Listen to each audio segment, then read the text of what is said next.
All right, everyone, today we begin Chapter 7, Intelligent Distributed Control for Multi-Agent Systems. So we're talking about robots working together, right? Exactly.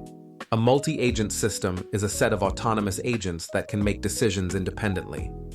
Agents can be robots, sensors, drones, or software agents, right? Correct. What's the difference between distributed control and centralized control? In distributed control, there is no single central controller. So if one agent fails, the system still works? Yes, that's one of the key advantages: resilience, scalability, and flexibility. But how do they coordinate? Each agent has its own objective. Coordination happens through communication protocols and shared rules. Like swarm robots, right? Precisely. Swarm robotics is a classic example of a multi-agent system. But this chapter says intelligent. Does that mean agents can learn? Exactly. We add an intelligence layer using learning algorithms. So agents can learn optimal patterns for collective goals. Yes, What's a real-world example? many autonomous vehicles, warehouse robots, and renewable energy systems. The renewable energy one sounds interesting. We'll dive into that in Scene 3. Now I'm even more curious. Modern distributed control has three key pillars. Let me guess. Sensing, decision-making, and coordination? Correct. So each agent must be able to sense its environment. Yes. Without information, an agent cannot make meaningful decisions. And communication is equally important, right? Very. A multi-agent system simply cannot function without proper communication. So next scene we go into the coordination mechanisms. Exactly. We'll explore collective intelligence. Nice, I'm ready.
Let's continue. Now we focus on how agents coordinate intelligently. Coordination uses specific protocols, right? Correct. The most common one is the consensus protocol. That's the one where agents agree on a shared value? Exactly. For example, drones agreeing on flight altitude. But how does an agent choose its best action? This is where intelligence comes in. Agents use learning algorithms. Like Q-learning? Yes, or more advanced versions like multi-agent reinforcement learning. MARL. Do all agents need to be smart? Number. What matters is the collective intelligence, not individual complexity. So agents can have different abilities? Absolutely. Heterogeneous agents are very common. What if one agent sends wrong or corrupted data? Systems often include fault-tolerant mechanisms. So the system stays stable even with disturbances? Correct. Does communication need to be real-time? Ideally, yes, but many protocols tolerate delays. This sounds like a social network. Everyone shares information. That's a good analogy. Then the final decision emerges from agent interactions? Exactly. This feels similar to microeconomics. And that leads us to the next scene, peer-to-peer energy markets. Oh, so the agents are households with solar panels. Yes, and they can buy or sell energy. So decisions depend on local supply and demand. Exactly. And they must coordinate to keep the grid stable. We'll explore that in Scene 3. Sounds fascinating. Get ready.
Now for the most exciting part, our Southeast Asia case study.